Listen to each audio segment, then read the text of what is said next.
Hello and welcome to Weird Around Illinois. You know, a lot of people see cryptids or aliens or UFOs, and it affects each of them differently. But what we've noticed is a lot of them actually end up having it be a life-changing experience. So we want to talk a little bit about that. With that in mind, let's get weird. So, cryptids, ghosts, and aliens.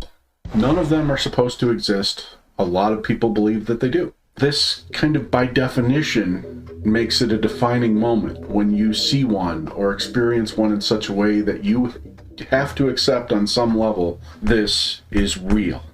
And I guess with that in mind, we probably shouldn't be surprised that people aren't quite the same afterwards. There are a couple different ways this can manifest itself. Probably the first way I would think of would be obsession. You know, people, when they encounter something, they become absolutely obsessed with it. Yeah, I mean, I could imagine if you see something really much taller than you and just scares you for a while, you're gonna think about that overnight or night and night again. And they seem to come up so randomly, it just like shocks them because they don't see it as like an everyday thing. Yeah, I mean, that kind of goes back to our podcast a long time ago about, you know, are you more likely to find a cryptid if you're looking for it or not looking for it? And it seems like the memorable ones are the ones who just surprise somebody out of nowhere. Then they become a cryptid-obsessed person. I think we're kind of the exception because we've never actually seen one, but we're still kind of obsessed. Mm-hmm. Yeah, it's a matter of just hearing all the other stories and wanting answers, so... Yeah, sometimes that gathering information, though, can even take you to the next level and turn you into like a cryptid hunter or ghost hunter or alien hunter. I would really love to know how many people who do this started doing it because of an encounter. I mean, I know we know of the one classic one, Matt Moneymaker from Finding Bigfoot. Mm-hmm. And here was a guy he was a practicing lawyer and I presume successful at it, probably making really good money. And to drop that and go off into the woods looking for a big hairy primate, I mean, that's obsession. Yeah.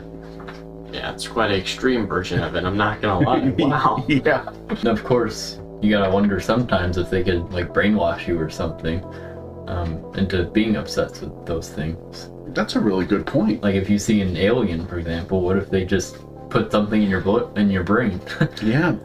We didn't really think about why you become so obsessed other than just the shock to the system, but yeah, what if there is something about them that is hypnotic even beyond the moment? Because people talk about it being hypnotized in the moment and losing time and feeling that sense of dread and losing sense of where they are and everything else, but what if there is something left behind? A lot of times in hypnosis, people will leave a hypnotic cookie, for lack of a better term. Something in the back of your mind telling you how great the hypnotic experience was and how much you want to go back and have another one. And if there is some sort of hypnotism involved with these ghosts or cryptids or aliens, then it would make perfect sense that they put a hypnotic cookie in your brain, making you want more and more and more and search them out more and more and more. Yeah, the better question would be why, though? Why would they want to do that? I don't know. I thought of something really interesting. What if, like, the fog from Dogman, for example, what if that fog can somehow, like, you somehow breathe it in and you become upset? Huh. Maybe it changes your brain or something. Wow. It's so much like laughing gas, you just like inhale it and you suddenly have a reaction mentally. Yeah, like some sort of hypnotic nerve gas or something. Yeah. Well, I mean, it's as good an explanation as any. Yeah. So some of the other ways that people become obsessed, you know, they tell their story to anyone who'll listen to them. I mean, you all know this guy. You've seen him on the shows or met him at the parties or whatever, where, you know, they saw a ghost 25 years ago and they want to make sure everybody they meet knows exactly where they saw it and what it did. It might have been their only big story that they could tell, but... Yeah.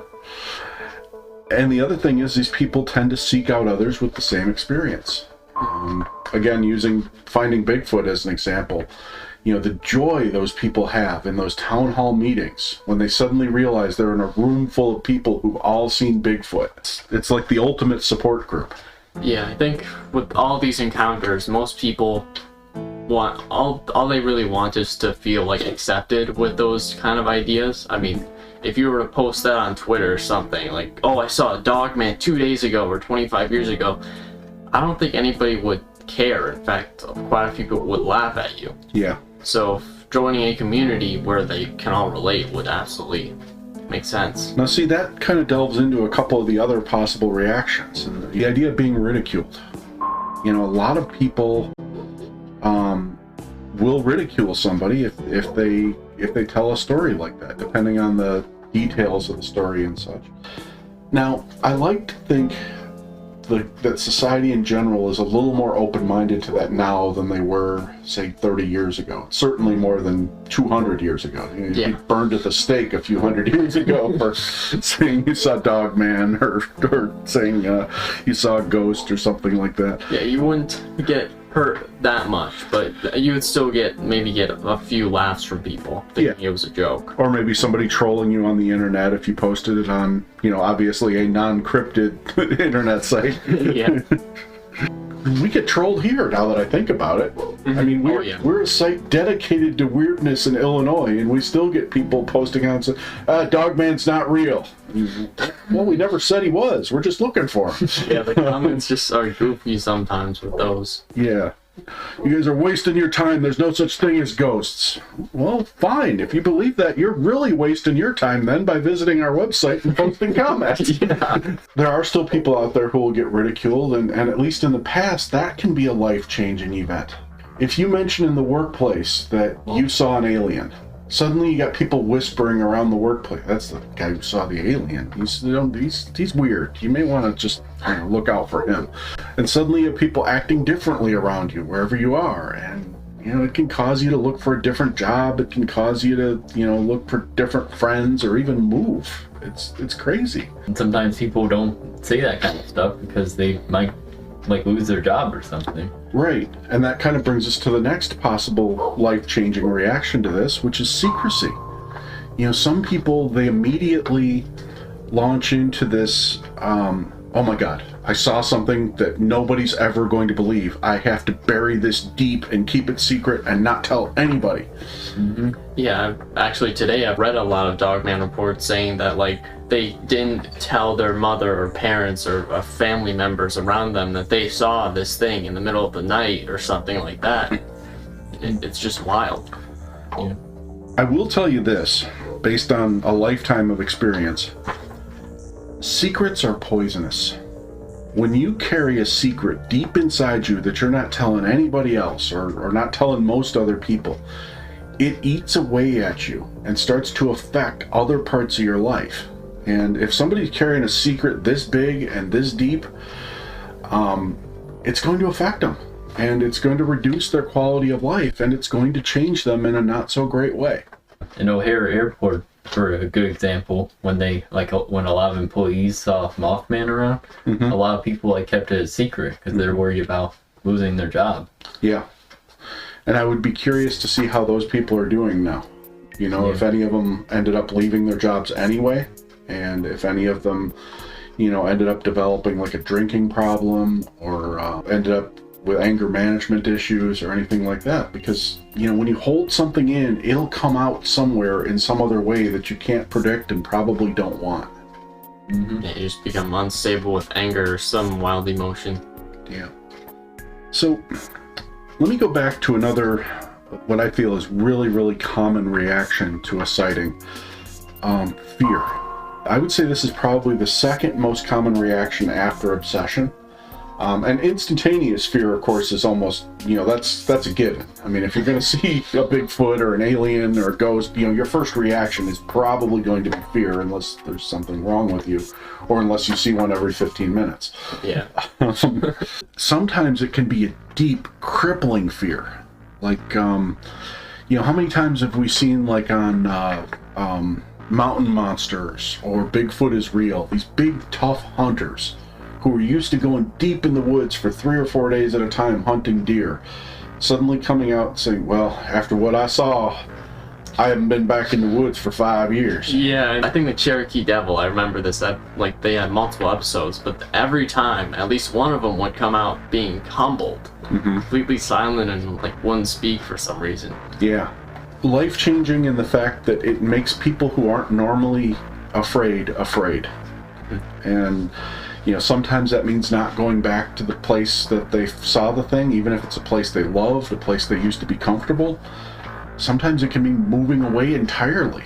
You know, there have been people who've had UFO sightings and they've been so afraid of seeing the UFO again that they'll move to a different state. Or certainly people who encounter a ghost in their house will move to a different house hoping to get away from the ghost. Yeah, and I think those times kind of happen when they have like multiple, almost like maybe weekly or monthly sightings of these creatures. I mean, that's definitely fear over time. Yeah, certainly. I mean, the ghost is certainly one of those cases. Now, another way that fear manifests itself is people taking extraordinary measures to protect themselves. Maybe somebody who's never owned a gun before buys a gun. Or maybe somebody who owns a pistol buys a, huge assault rifle. Or, maybe somebody, they start adding locks to their doors, or they start adding like big deadbolts to their doors to try to fortify them against whatever they saw outside. Yeah, and that's more of a natural thing. I mean, trying to defend yourself or adapt to the predators that may be around you. I mean, that's just a given. Yeah, especially when they see you like in their backyard. Yeah.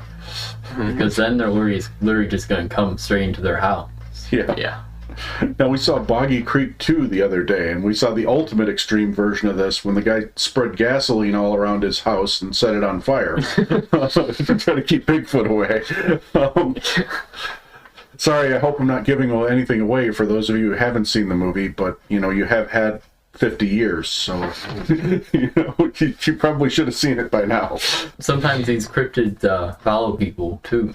They, follow them home, and that's a good reason to buy a lock or something. Yeah. Like, almost stalking them. I mean, quite a few sightings of outside of their windows of their backyard or houses. I could definitely see how you would want to protect yourself from that.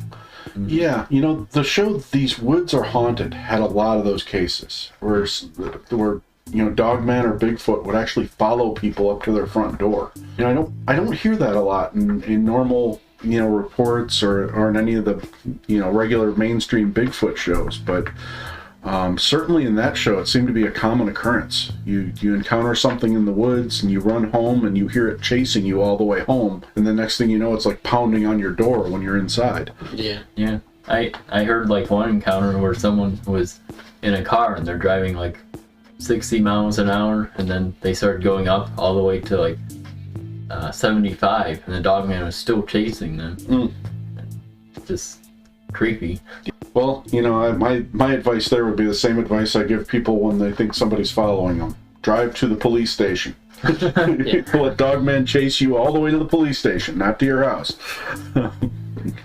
So, those are some of the life-changing effects that can happen if you encounter a cryptid. I know, none of us have had life-changing encounters. We've all had little things where, this might have been a ghost, or this might have been a UFO, or we thought we might have heard a cryptid or seen evidence of a cryptid, but it's not like we've ever come face-to-face with Dogman, or, seen a ghost or an alien or something, for sure. Yeah, nothing that would scar you for life. Right. Now, a friend of mine has a pretty strong belief that if you don't believe in whatever it is that you encounter and you see it for the first time, that's when you're most likely to break bad. That's when you're either going to be absolutely obsessed, or you're going to be so scared that you're never going to leave your room again, or something like that. As one extreme, I would say that maybe our chances are a little better because we're more open-minded and at least accept the possibility of these things existing.